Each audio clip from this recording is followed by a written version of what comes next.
ఈసారి విజయవాడ ఎదుర్కొనేటువంటి ఈ పరిస్థితి ఏదైతే ఉందో ఇంతకు ముందు అన్నడు ఇంత విపరీతంగా ఎదుర్కోలేదు అనేటువంటి విషయం మనందరికీ తెలుసు.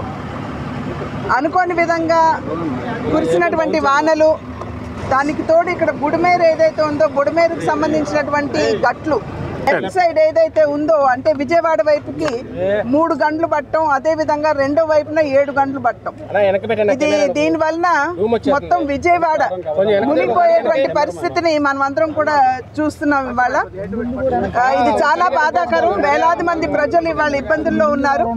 అయినప్పటికీ కూడా రాష్ట్ర కేంద్ర ప్రభుత్వాలు రెండూ కూడా, ఇటు బాబు గారి నాయకత్వంలో రాష్ట్ర ప్రభుత్వం, అటు మోడీ గారి నాయకత్వంలో కేంద్ర ప్రభుత్వం, ఈ రెండు ప్రభుత్వాలు మంచి సమన్వయంతో పనిచేసి ముందుకు వెళ్తున్నటువంటి సందర్భంలో ఒక రకంగా చెప్పాలంటే రికార్డ్ సమయంలో ప్రజల సమస్యల్ని అర్థం చేసుకుంటూ ప్రజల్ని ఆదుకుంటూ ఈరోజు ప్రభుత్వాలు ముందుకు వెళ్తున్నటువంటి విషయాన్ని మనం అందరం కూడా ఇక్కడ గమనించాలి.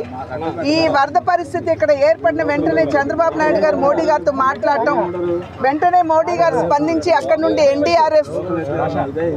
ఎన్డీఆర్ఎఫ్ టీమ్స్ ఏదైతే ఉన్నాయో వారిని ఇక్కడ పంపించడం, అదేవిధంగా ఇవాళ నిన్ననే ఆర్మీ వాళ్ళు కూడా వచ్చారు. 3వ గంట ఏదైతే ఉందో ఇక్కడ పూడ్చడానికి, రాష్ట్రానికి తమ సహకారాన్ని అందించడానికి ఆర్మీ కూడా ఇక్కడికి రావడం, ఇదంతా చూసినట్లయితే సమన్వయంతో ప్రజల కష్టాలు తీర్చడానికి ఏ విధంగా కేంద్ర రాష్ట్ర ప్రభుత్వాలు పనిచేస్తున్నాయో ప్రజలందరూ కూడా గమనిస్తున్నారు అని చెప్పి నేను భావిస్తున్నాను.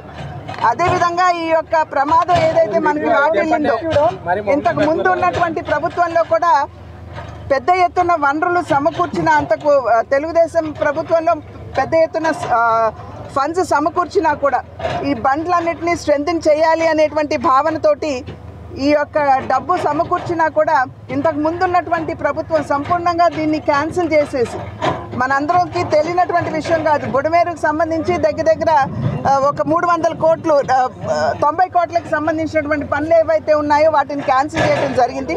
300 కోట్లకు సంబంధించినటువంటి పనులు క్యాన్సిల్ చేయడం జరిగింది.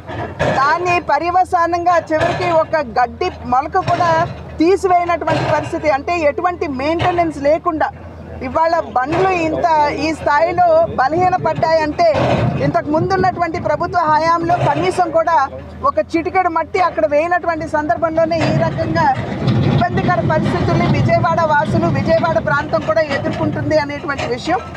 ఏదేమైనప్పటికీ కూడా ఈరోజు రాష్ట్ర ప్రభుత్వం చంద్రబాబు నాయుడు గారి నాయకత్వంలో రిలీఫ్ ఫండ్ ఏదైతే అందిస్తున్నారు, నిన్ననే శివరాజ్ సింగ్ చౌహాన్ గారు రావడం జరిగింది విజయవాడకి, కేంద్ర వ్యవసాయ శాఖ మంత్రి వచ్చి ఇక్కడ ఉన్నటువంటి డ్యామేజ్ ఏదైతే ఉందో అది ఇళ్లకు కావచ్చు, పంట పొలాలకు కావచ్చు, వీటన్నిటిని పరిశీలించడానికి రిపోర్ట్ తయారు చేసి కేంద్రానికి ఇవ్వడానికి మోడీ గారు వారిని పంపించారు.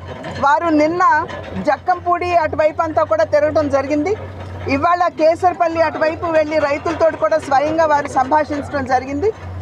రైతులు కూడా పెద్ద ఎత్తున పంట నష్టపోయినటువంటి సందర్భంలో అటు బనానా కావచ్చు, లేదా పసుపు కావచ్చు, లేదా మనకి కంద కావచ్చు, ఇటువంటి పొలాలన్నీ కూడా వరితో కూడా నష్టపోయినటువంటి సందర్భంలో ఇవాళ నెమ్మదిగా నీరు తగ్గుతున్నటువంటి నేపథ్యంలో జరిగినటువంటి డ్యామేజ్ కూడా అంచనా వేసేటువంటి అవకాశం ఉంటుంది.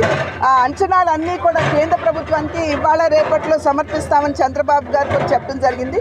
కనుక కేంద్ర ప్రభుత్వం కూడా వెంటనే స్పందించి తక్షణ సహాయం, అదేవిధంగా లాంగ్ టర్మ్ సహాయం, ఈ రెండు కూడా ఏ విధంగా చేయాలో దృష్టి పెడతామని చెప్పి శివరాజ్ సింగ్ చౌహాన్ గారు కూడా చెప్పారు. మేము సైతం వారధులుగా ఉంటూ రాష్ట్రానికి జరిగినటువంటి డ్యామేజ్ ఏదైతే ఉందో, కోల్పోయిందో దాన్ని కూడా పూడ్చడానికి మా వంతు కృషి, మా వంతు బాధ్యతను మేము ఖచ్చితంగా నిర్వహిస్తాం.